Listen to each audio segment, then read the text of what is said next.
High guys, near സാറാണ്. അപ്പോൾ social science എക്സാമാണ് നാളെ നടക്കാൻ വേണ്ടി പോകുന്ന ഹിസ്റ്ററിയിൽ ഏറ്റവും പ്രധാനപ്പെട്ട നാളെ നിർബന്ധമായി നിങ്ങൾ നോക്കി പഠിച്ച് പരീക്ഷയ്ക്ക് പോകേണ്ട പ്രധാനപ്പെട്ട ക്വസ്റ്റ്യൻസ് നമ്മൾ ഡിസ്കസ് ചെയ്യാൻ വേണ്ടി പോകുന്ന ഓരോ ചാപ്റ്റർ വൈസ് ഇമ്പോർട്ടൻറ്റ് ക്വസ്റ്റ്യനിൽ പോകുന്നതിന് മുന്നേ നമ്മുടെ ചാനൽ സബ്സ്ക്രൈബ് ചെയ്യാത്ത ആളുകൾ ഇപ്പോൾ തന്നെ നമ്മുടെ ചാനൽ സബ്സ്ക്രൈബ് ചെയ്തിട്ട് നിങ്ങൾ തുടർന്ന് കാണുക. ആദ്യം നമ്മൾ ഡിസ്കസ് ചെയ്യാൻ വേണ്ടി പോകുന്ന moving forward from the stone age, ശിലായുഗത്തിൽ നിന്ന് മുന്നോട്ട് എന്ന് പറഞ്ഞ ചാപ്റ്ററിൽ ഏറ്റവും പ്രധാനപ്പെട്ട ചോദ്യമായിട്ടുള്ള which of the following statement are correct about the mesolithic age. പ്രധാനമായി നിങ്ങൾ എന്തായാലും ഒരു ക്വസ്റ്റ്യൻ പ്രതീക്ഷിക്കേണ്ട. അത് വൺ വേർഡ് ആയാലും അല്ലെങ്കിൽ ഒരു 2 മാർക്കോ 3 മാർക്കൊക്കെ ആയിക്കോട്ടെ, മെസോലിത്തിക് ഏജോ നിയോലിത്തിക് ഏജോ അല്ലെങ്കിൽ എന്താണ് നമ്മുടെ പാലിയോലിത്തിക് ഏജ്, ഇതിന്റെ സവിശേഷത ചോദിച്ചുകൊണ്ട്, ഇതിന്റെ ഒരു പ്രത്യേകത ചോദിച്ചുകൊണ്ട് ഒരു ചോദ്യം എന്തായാലും നിങ്ങളെ കാത്തിരിക്കുന്നതിൽ ഒരു സംശയമില്ല. അപ്പോൾ അത് കറക്റ്റ് നിങ്ങൾ ഫോളോ ചെയ്യാം. So which of the following statement correct mesolithic ഏജുമായി ബന്ധപ്പെട്ടത് ഏത് എന്നൊരു ചോദ്യം ചോദിക്കുമ്പോൾ നിങ്ങൾ എന്താ എഴുതേണ്ടത്? എന്താ ക്വസ്റ്റ്യൻ നോക്കി നിങ്ങൾ use of the microlithic or very small stone tool എന്ത് ഉപയോഗിച്ചിട്ടുണ്ട്? മൈക്രോ അഥവാ വളരെ ചെറിയ ശിലായുധങ്ങൾ ഉപയോഗിച്ചിട്ടുണ്ട്. Indication of domestication of animals, മൃഗങ്ങളെ വളർത്തുന്നതിന് സൂചന ലഭിച്ചിട്ടുണ്ട്. ആൻഡ് അമ്യൂസ്മെന്റ്, വിനോദങ്ങൾ അവിടെ ഉണ്ടായിട്ടുണ്ട്. അതുപോലെ തന്നെ അഗ്രികൾച്ചർ സ്റ്റാർട്ടഡ്, കൃഷി ആരംഭിച്ചു. ചോദ്യം ഒന്നുകൂടി തരാം. Which of the following statement are correct about the Mesolithic, താഴെ കൊടുത്തിരിക്കുന്ന മെസോലിത്തിക് ഏജുമായി ബന്ധപ്പെട്ട ശരിയായിട്ട് സ്റ്റേറ്റ്മെന്റ് എന്നാ ചോദ്യം അല്ലേ? അപ്പോൾ 1, 2, 3 പറയുന്നുണ്ട്, 1, 2, പിന്നെ 1, 2 എന്ന് പറയുന്നത്, 2, 4 എന്ന് പറയുന്നത്, 1, 2, 1 മാത്രം പറയുന്നത് അല്ലേ? പ്രധാനമായി നമുക്കറിയാം 1, 2, 3 ശരി. കാരണം നാലാമത്തെ എന്താ? അഗ്രികൾച്ചർ സ്റ്റാർട്ട് ചെയ്തു, കൃഷി ആരംഭിച്ചപ്പോഴാ? കൃഷി ആരംഭിച്ച നിയോലിത്തിക് ഏജ്, നവീന ശിലായുഗത്തിൽ. അപ്പോൾ ഈ കാര്യം എന്ത് ചെയ്യണം? നിങ്ങളുടെ ഓർമ്മയിൽ ഉണ്ടാവണം, മറന്നു പോകാൻ പാടില്ല. അടുത്ത് നോക്കാം നമുക്ക്. യെസ്, ഇനി അടുത്ത ക്വസ്റ്റ്യൻ നോക്കൂ. Identify the correct statement related to Neolithic നവീന ശിലായുഗവുമായി ബന്ധപ്പെട്ട ശരിയായ പ്രസ്താവന ഏത്? ഞാൻ പറഞ്ഞല്ലോ, ഓരോ കാലഘട്ടവും നിയോലിത്തിക് ആയിക്കോട്ടെ, മെസോലിത്തിക് ആയിക്കോട്ടെ, പാലിയോലിത്തിക് ആയിട്ട് ഒരു ചോദ്യം ഇതുമായി റിലേറ്റ് നിങ്ങൾ പഠിച്ചു വെക്കണം. നാളെ ചോദ്യ പേപ്പറിൽ അങ്ങനെ ഒരു ചോദ്യങ്ങൾ നിർബന്ധമായി നിങ്ങൾ കാണും. ഓക്കെ, എന്താണ് നോക്കി നിങ്ങൾ? Beginning of the agriculture and the domestication of plant, use of polished stone tool, people continue to live nomadic hunter and gatherers. എന്താണ് പ്രധാനമായും കൃഷിയുടെ ആരംഭം ശരിയാണ്. കൃഷി ആരംഭിച്ച നവീന ശിലായുഗത്തിലാണ്. രണ്ടാമത് മിനുക്കിയ ശിലായുഗങ്ങളുടെ ഉപയോഗം, അതും ശരിയാണ്. ആളുകൾ നാടോടികളായി വേട്ടക്കാരായി ജീവൻ തുടർന്നു, ശരിയാണോ? അല്ല. അത് എവിടെയാണ്? പാലിയോലിത്തിക് പ്രാചീന ശിലായുഗത്തിലാണ് അല്ലേ? അപ്പോൾ നോക്കി നിങ്ങൾ ഇതിൽ ഏതാണ്? 1, 2 മാത്രമാണ്. പക്ഷേ 1, 2 ഓപ്ഷൻ ബി ആണ് കറക്റ്റ് ആൻസർ. കണ്ടോ? ഈ രീതിയിലാണ് നമുക്ക് എന്ത് ചെയ്യേണ്ടത്? ഈ സ്റ്റേറ്റ്മെന്റ് ലെവൽ ചോദ്യങ്ങൾ ഉത്തരം നമ്മൾ കണ്ടെത്തേണ്ടത്. അപ്പോൾ ഈ രീതിയിൽ നിങ്ങൾ പഠിച്ചു വെക്കുക. ഓക്കെ മക്കൾ, അതുപോലെ point out the factors that led human being agriculture and the domestication of animal, മനുഷ്യനെ കൃഷിയിലേക്കും മൃഗങ്ങളെ ഇണക്കി വളർത്തുന്നതിലേക്കും നയിച്ച ഘടകങ്ങൾ ചൂണ്ടിക്കാണിക്കുക. Point out the factors that led to human beings agriculture and the domestication of animal. എന്താണ് മക്കളെ? Point out the factors that led to human being agriculture and the domestication of animal. Agriculture എന്താ? കൃഷിയും അതുപോലെ തന്നെ എന്താണ്? Domestication of animal, മൃഗങ്ങളെ ഇണക്കി വളർത്തുന്നത് അല്ലേ? നയിച്ച ഘടകങ്ങൾ ചൂണ്ടിക്കാണിക്കുക. 4 മാർക്കിന്റെ ചോദ്യമാണ്. എന്താ മക്കളെ? ഇതൊരു ഷുവർ ക്വസ്റ്റ്യൻ ആണ്. നാളത്തെ ചോദ്യ പേപ്പറിൽ 100% ഒരു സംശയമാണ്. നിഹാൽ സാർ ഇവിടെ നിന്ന് തള്ളുന്നല്ല, റേസിൽ നിന്ന് തള്ളല്ല. 100% നാളെ നിങ്ങളുടെ ചോദ്യങ്ങൾ വരാൻ വേണ്ടി പോകുന്ന ചോദ്യമാണ്. ഇതങ്ങ് പഠിച്ചു വെച്ച് പോയി വെറുതെ ആ 4 മാർക്ക് മിസ് ചെയ്യേണ്ട. എന്തൊക്കെയാണ് നിങ്ങൾ നോക്കി? നിങ്ങൾ ഒന്നാമത്തെ ജനസംഖ്യാ വർധനവ്, അതുപോലെ തന്നെ പോപ്പുലേഷൻ ഗ്രോത്ത്. ഇതിൽ ജനസംഖ്യ വളർന്നുകൊണ്ടിരിക്കുകയാണ്. സ്വാഭാവികമായിട്ടും ഭക്ഷണങ്ങൾ തയ്യാതെ വരും, പുതിയ ഭക്ഷണം ഉണ്ടാക്കേണ്ടി വരും. അതുപോലെ തന്നെ മനുഷ്യാധിവാസ കേന്ദ്രത്തിലുണ്ടായ വർധനവ്, land increase in numbers of human settlement, സങ്കീർണമായ സാമൂഹ്യ സംഘാടന, കോംപ്ലക്സ് സോഷ്യൽ ഓർഗനൈസേഷൻ, ഭക്ഷ്യോൽപ്പന്നങ്ങളുടെ ലഭ്യത കുറവ്, ഷോർട്ടേജ് ഓഫ് ഫുഡ് പ്രൊഡക്റ്റ്, സാങ്കേതിക വിദ്യയിൽ വന്ന മാറ്റം, ചേഞ്ച് ഇൻ ടെക്നോളജി. ഈ 4 പോയിന്റ്സ് എന്ത് ചെയ്യും? നിങ്ങൾ കറക്റ്റ് 4 പോയിന്റിൽ 5 പോയിന്റ് എന്ത് ചെയ്യുക? പഠിച്ചു വെക്കുക. എന്തായാലും നാളെ ചോദ്യ പേപ്പറിൽ നിങ്ങൾക്ക് ഇത് കാണാം. റെഡി? ഇനി നമുക്ക് അതുപോലെ ഒരു മാച്ച് ഓഫ് ഫോളോയിങ് ഉറപ്പായിട്ടും ഫസ്റ്റ് ചാപ്റ്ററിൽ നിന്ന് നിങ്ങളുടെ ശിലായുഗത്തിൽ നിന്ന് മുന്നോട്ട് എന്ന ചാപ്റ്ററിൽ നിന്നും എന്തായാലും ഒരു മാച്ച് ഓഫ് ഫോളോയിങ് ചോദ്യം വരും. അതിൽ പ്രധാനമായി നിങ്ങൾ പഠിച്ചിരിക്കേണ്ടത് ഓരോ ശിലായുഗത്തിലെയും അവിടുന്ന് എവിഡൻസുകൾ ലഭിച്ച ഗുഹകൾ ഉണ്ടായിരിക്കും, അല്ലെങ്കിൽ ഗുഹകളായിക്കോട്ടെ അല്ലെങ്കിൽ വേറെ എന്താണ് എവിഡൻസ് ലഭിച്ച സ്ഥലങ്ങളായിക്കോട്ടെ, അത് നിർബന്ധം നിങ്ങൾ പഠിച്ചു വെക്കണം. ഇവിടെ എന്തൊക്കെ ചോദിക്കുന്നത്? സ്റ്റാർക്കാർ ഗുഹ, ഫാഹ്യാൻ ഗുഹ, സാരേനഹാരൊക്കെ ചോദിക്കുന്നത് അല്ലേ? ഇപ്പം നമുക്ക് സ്റ്റാർക്കാർ എവിടെയാണ്? സ്റ്റാർക്കാർ പിന്നെ നമ്മുടെ സ്റ്റാർക്കാർ ഇംഗ്ലണ്ടിലാണ് സ്റ്റാർക്കാർ വരുന്നത്. ഫാഹ്യാൻ ഗുഹ ശ്രീലങ്കയാണ്. സാരേനഹാർ എവിടെ? ഇന്ത്യയാണ് അല്ലേ? ഈ രീതിയിൽ എന്ത് ചെയ്യാം? പിന്നെ പഠിച്ചു വെക്കുക. അതുപോലെ ലാഗാർമ കേവ് ഉണ്ട്, ഷൊവറ്റ് സറേസ്ക് റഷ്യയാണ്, ലാഗാർമ സ്പെയിനാണ്, ഷൊവറ്റ് ഫ്രാൻസ് ആണ്. ഈ രീതിയിൽ എന്ത് ചെയ്യണം? ഇതൊക്കെ നിങ്ങൾ പഠിച്ചു വെക്കുക. ജെറീക്കോ പാലസ്തീൻ ഉണ്ട്, പിന്നെ ജർമോ ഇറാഖാണ്, അലിഗോഷ് ഇറാനാണ്, മെഹർഗഡ് പാകിസ്ഥാനാണ്. ഈ രീതിയിൽ പിന്നെ എവിഡൻസുകൾ കിട്ടിയ സ്ഥലം നിർബന്ധം പഠിച്ചു. ഒരു ചോദ്യം അവിടെ എന്ത് ചെയ്യും? നിങ്ങളുടെ ചോദ്യ പേപ്പറിൽ ചോദിക്കും. റെഡി? ഇനി examine the difference between Palaeolithic and Mesolithic age, പ്രാചീന ശിലായുഗവും മധ്യശിലായുഗവും തമ്മിലുള്ള വ്യത്യാസമുണ്ട്. എപ്പോഴും നിങ്ങൾ മനസ്സിലാക്കുക, ഓരോ ശിലായുഗത്തെയും എങ്ങനെയാണ് വ്യത്യസ്തമാക്കുന്നത്? പരുക്കൻ റഫ് സ്റ്റോൺ ടൂൾസ്, പരുക്കൻ ശിലായുഗങ്ങൾ ഉപയോഗിച്ച കാലഘട്ടമാണ് പ്രാചീനം, അല്ലെങ്കിൽ എന്താ വിളിക്കുക നമ്മൾ പാലിയോലിത്തിക് ഏജ് അല്ലെ. അതൊന്നും കൂടി സൂക്ഷ്മ മൈക്രോലിത്തിക് ടൂൾസ് ഉപയോഗിച്ച കാലഘട്ടമാണ് മധ്യശിലായുഗം, മെസോലിത്തിക് ഏജ്. എന്നാൽ മിനുസപ്പെടുത്തിയ ശിലായുധങ്ങൾ ഉപയോഗിച്ച കാലഘട്ടമാണ് നവീന ശിലായുഗം അഥവാ നിയോലിത്തിക് ഏജ്. ഈ ഒരു 3 സ്ഥാനങ്ങളിൽ ഈ ഒരു ശിലകൾ ഉപയോഗിച്ച, കല്ലുകൾ ഉപയോഗിച്ച, അവർ ആയുധങ്ങൾ ഉപയോഗിച്ചതാണ് ആ കാലഘട്ടത്തെ 3ഉം ഡിഫറൻഷിയേറ്റ് ചെയ്യുന്ന കാര്യം. സിമ്പിൾ ആണ്. വളരെ പരുക്കൻ ശില എന്താണ്, ഒരു മാറ്റം ഒന്നും വരുത്താത്ത സ്റ്റോൺ ടൂൾസ് ശിലായുധങ്ങൾ ഉപയോഗിച്ച കാലഘട്ടമാണ് പാലിയോലിത്തിക് അഥവാ പ്രാചീനം. ഒന്ന് ചെറിയ വളരെ സൂക്ഷ്മമായ ശിലായുധങ്ങൾ ഉപയോഗിച്ചു, നമ്മൾ മെസോലിത്തിക് എന്ന പേര് വിളിച്ചു. നല്ല മിനുസപ്പെടുത്തി നല്ല സ്റ്റോൺ ടൂൾസ് ഉപയോഗിച്ചു, അത് നമ്മൾ പിന്നെ നിയോലിത്തിക് നവീന ശിലായുഗം എന്ന് പേരിട്ട് വിളിച്ചു. അതങ്ങനെ തന്നെ നിങ്ങൾ എന്ത് ചെയ്യുക, പഠിച്ചു വെക്കുക. ഓക്കെ. പിന്നെ ഗിവ് ടു ഈ ആ പാലിയോലിത്തിക് ഏജിൽ ആയുധങ്ങൾ ഉപയോഗിച്ചതിന്റെ രീതിയിൽ അതിനെ പലതായി തരം തിരിച്ചിട്ടുണ്ട്. ഇത് ഒരു തവണ എക്സാമിന് ചോദിച്ചൊരു ചോദ്യം കൂടിയാണ്. എങ്ങനെയാണ് തരം തിരിച്ചത്? Utilisation, fashioning and standardisation. ഇത് പഠിച്ചു വെക്കണം. ഇത് ഡയറക്റ്റ് എനിക്ക് തോന്നുന്നു മുന്നത്തെ വർഷത്തെ, കഴിഞ്ഞ വർഷമല്ല, അതിന് മുന്നത്തെ വർഷം ഓണപരീക്ഷയിൽ ആദ്യ ചോദ്യം, ഫസ്റ്റ് ടെക്സ്റ്റ് ബുക്കിൽ വന്ന ചോദ്യമാണ്, സോറി ആദ്യത്തെ ക്വസ്റ്റ്യൻ പേപ്പറിൽ വന്ന ചോദ്യമാണ്.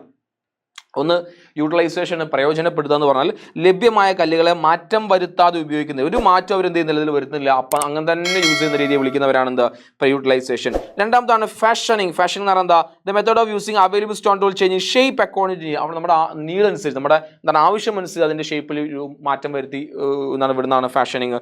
മൂന്നാമതാണ് standardise, the method making specific tool for each purpose. ഓരോ കാര്യങ്ങൾക്കും ഓരോ ആവശ്യങ്ങൾക്കും എന്താണ് ഓരോരോ ടൂൾ ഉണ്ടാക്കുന്നതിനെ വിളിക്കുന്നവരാണ് സ്റ്റാൻഡർഡൈസേഷൻ. ഈ 3 കാര്യങ്ങൾ നിർബന്ധമായി നിങ്ങൾ പഠിച്ചു വെക്കുക, എക്സാമിന് ചോദിക്കുന്നതാണ്. റെഡി?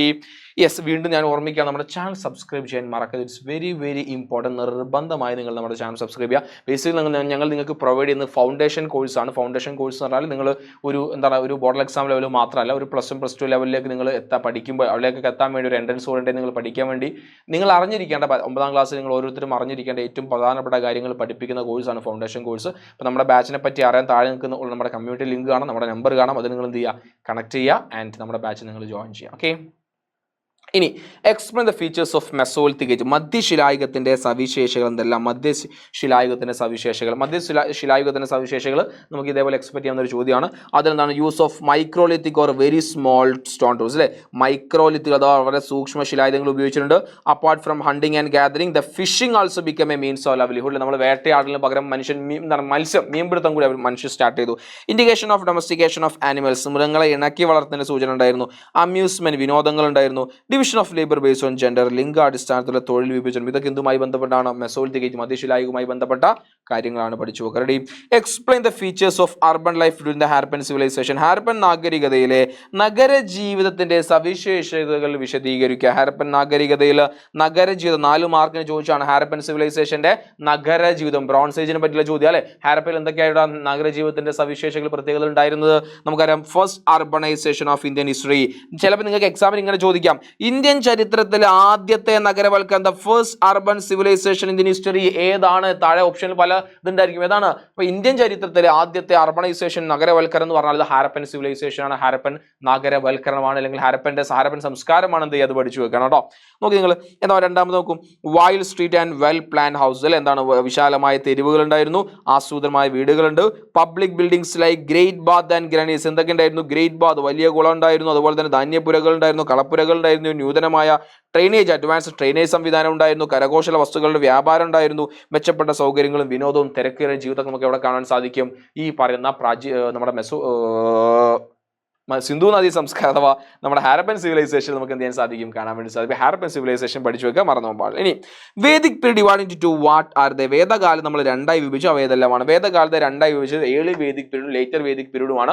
വേദകാലവുമായി ബന്ധപ്പെട്ട ചോദ്യങ്ങൾ എന്തായാലും എക്സ്പ്ലെയിൻ ചെയ്യണം. വേദകാലവുമായി ബന്ധപ്പെട്ട ചോദ്യം 5 മാർക്കിന്റെ എസ്എ ചോദ്യം. വേദകാലഘട്ടവുമായി ബന്ധപ്പെട്ട ചോദ്യം 5 മാർക്കിന്റെ എസ്എ ചോദ്യം നിങ്ങളുടെ ചോദ്യത്തിൽ കാണാൻ സാധ്യതയുള്ള ചോദ്യമാണ്, ചാൻസ് ഉള്ള ചോദ്യമാണ്. പഠിച്ചു വെക്കുക. Okay.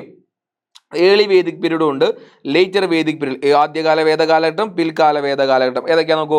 Compare the life of people in early Vedic and later Vedic period. ആദ്യകാല വേദകാലഘട്ടത്തെയും പിൽക്കാല വേദകാലഘട്ടത്തെയും ജനങ്ങളുടെ ജീവിതം താരതമ്യം ചെയ്യുക. എന്താണ് ജനങ്ങളുടെ ജീവിതവുമായി ബന്ധപ്പെട്ടത്? 5 മാർക്കിന്റെ എസ്സേ ചോദിക്കാൻ സാധ്യതയുള്ള ചോദ്യമാണ്. നിങ്ങൾ നാളെ നിർബന്ധമായും പഠിച്ചുകൊണ്ട് പരീക്ഷയ്ക്ക് പോകാൻ. ഇപ്പോൾ രണ്ട് കാലത്ത് നമ്മൾ ഡിവൈഡ് ചെയ്യുകയാണെങ്കിൽ എന്ത് വ്യത്യാസം കാണാം? ഇപ്പോൾ ഏർലി വേദിക് പീരീഡും ലേറ്റർ വേദിക് പീരീഡിലെ വ്യത്യാസം എന്താ? ഏർലി വേദിക് പീരീഡ് എന്ന് പറഞ്ഞാൽ ആ സിന്ധു അല്ലെങ്കിൽ സപ്ത സിന്ധു പ്രദേശത്തേക്ക് നമുക്കറിയാം ഈ പറഞ്ഞ അങ്ങനെ പിന്നെ നമ്മുടെ ആര്യന്മാർ അവർ കടന്നു വരുന്ന ആദ്യ സമയം. അപ്പോൾ അവരവിടെ ഒന്ന് സ്റ്റേബിളായി വരുന്നുള്ളൂ. അപ്പോൾ ആ സമയത്ത് അവർ എന്താ പറയുക, നിങ്ങളൊരു സ്ഥലത്തേക്ക്, ഒരു പുതിയ സ്ഥലത്തേക്ക് നിങ്ങൾ പോകാമെന്ന് വിചാരിക്കുക. നിങ്ങൾക്ക് അവിടെ ഒന്ന് നിങ്ങളൊരു സ്റ്റെബിലിറ്റി അവിടെ ഉണ്ടാക്കാൻ നിങ്ങൾ അവിടെ നിന്ന് പിടിച്ചു നിൽക്കാൻ നമുക്ക് എന്തൊരു സമയം എടുക്കും അല്ലേ? കാരണം നമ്മളൊരു പുതിയ ആൾക്കാരാണ്. അപ്പോൾ അതിൻ്റെ എല്ലാ ഒരു സാധ്യത നിങ്ങൾക്ക് അവിടെ കാണാം. പക്ഷേ അതിന് എൻ്റയർലി വ്യത്യാസമാണ് later Vedic period. Later Vedic period എത്തിയപ്പോൾ അവരെവിടെ വരെ വ്യാപിച്ചു?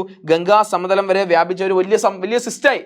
അപ്പോൾ സ്വാഭാവികമായിട്ടും പല കാര്യങ്ങളും അവിടെ മാറ്റം വന്നത് നമുക്ക് കാണാൻ കഴിയും. ഇപ്പോൾ ഒന്നാമത് നോക്കി നിങ്ങൾ സപ്ത സിന്ധു റീജിയനിലാണ് ആദ്യം ഉണ്ടായിരുന്നത്. എന്നാൽ പിന്നീട് ഗാൻജറ്റിക് പ്ലെയിൻ വരെ നീണ്ടുപോയിട്ടുണ്ട്. ആദ്യം അവരുടെ ജോലി എന്നാൽ പാസ്റ്ററൽ എക്കോണമി, ഇടയ സമ്പത്ത് വ്യവസ്ഥ. ഇടയ സമ്പത്ത് പറഞ്ഞാൽ കന്നുകാലികളെ മേയിച്ച് ജീവിക്കുന്നത്. കാരണം അവർ കുറച്ച് ആൾക്കാരുള്ളൂ. എന്നാൽ പിന്നീട് അവർ വ്യാപിച്ചതോടുകൂടി ഇടയ സമ്പത്ത് വ്യവസ്ഥ മാത്രം ഉണ്ടായി അവർക്ക് ജീവിക്കാൻ കഴിയില്ല. അവർ എന്തുകൂടി ആരംഭിച്ചു? അവർ കൃഷിയും അവിടെ ആരംഭിച്ചു. പിന്നെ സെമി നൊമാഡ്സ് ആണ് അവർ. അർദ്ധ നാടോടികൾ. അവർ ഭയങ്കരമായ എന്തല്ല പിന്നെ ആദ്യം ഒരു സെമി നൊമാഡ്സ് അർദ്ധ നാടോടികളായിരുന്നു. എവിടെ?